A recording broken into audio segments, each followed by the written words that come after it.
Chapitre 12. Et la vie continue. Plusieurs années ont passé. Combien? Je ne m'en souviens plus. Quelques événements sont à citer et les non-événements à taire. Vu avec le recul du temps, ma vie m'apparaît maintenant un peu comme une mer sur laquelle flottent des banquises. Elle dérive, emportée par un courant puissant. Elle représenterait les temps forts, tels que le décès de ma grand-mère, et tout de suite après, mon mariage. Leur succession et leur ressemblance, ou même leur différence, donnent à la vie un éclairage particulier, un sens dans une direction que la partie immergée, invisible, le non-événement, le quotidien, l'ordinaire, ne permettrait pas de distinguer clairement.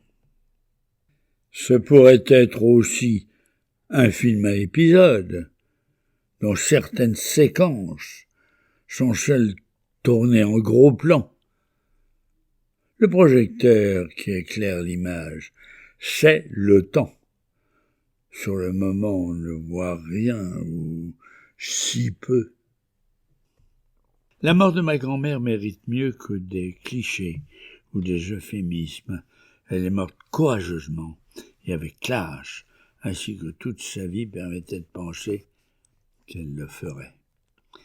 Elle s'est éclipsée discrètement, en cherchant à ne pas gêner son entourage, la tête vers le ciel et le cœur vers moi, détaché du reste, comme sur la pointe des pieds.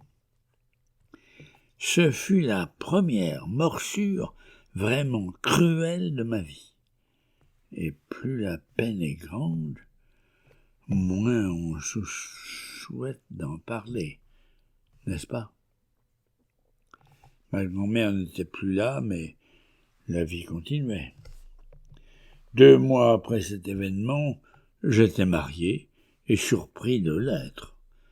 Elle qui aimait le panache aurait aimé mon mariage. Il y avait le ban et l'arrière-ban des relations et des amis de mon père. J'étais surpris d'en voir autant et d'en connaître si peu. Celles et ceux de mes beaux-parents étaient là également. Un sénateur, un général et un évêque assistaient au mariage. Il y avait foule. C'était un grand mariage. J'y étais aussi. J'allais dire par hasard. Mais non, c'était bien mon mariage, mais je me demandais si j'étais éveillé ou si je rêvais. À part Élisabeth, je ne voyais personne.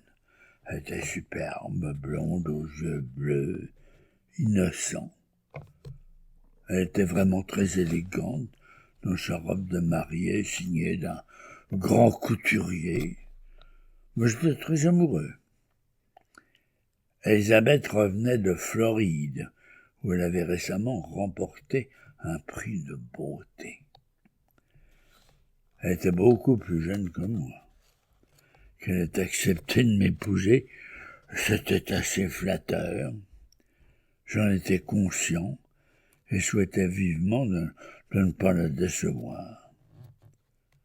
Au déjeuner que l'on appelait par snobisme un lunch assis, tout dépendait de rites obligatoires. Les conversations, les questions, le menu, les discours, le pop des bouchons de champagne, le tintement discret des coupes contre d'autres coupes qui accompagnaient les vœux et les embrassades. Les invités qui étaient en représentation permanente chaque jour de leur vie jouaient ce jour-là un acte d'une pièce connue où tout était prévu ou prévisible. Le hasard n'avait pas sa place. Alors pourquoi ai-je voulu en faire davantage? Peut-être pour m'affirmer. C'était bien un geste inutile que de prendre la coupe dans laquelle nous venions de boire, Elisabeth et moi-même, une coupe ancienne, taillée dans un cristal rare, et de la lancer par-dessus mon épaule à la manière russe, mais sans qu'une seule goutte de sang slave dans nos veines autorisa cette parodie théâtrale. J'entends, je vois cette coupe se briser sur le parquet, à point de Hongrie. Les serveurs ont ramassé les débris, éparpillés. Je me souviens du geste étonné d'Elisabeth, de son regard posé sur ces morceaux de cristal cassés et dérisoires.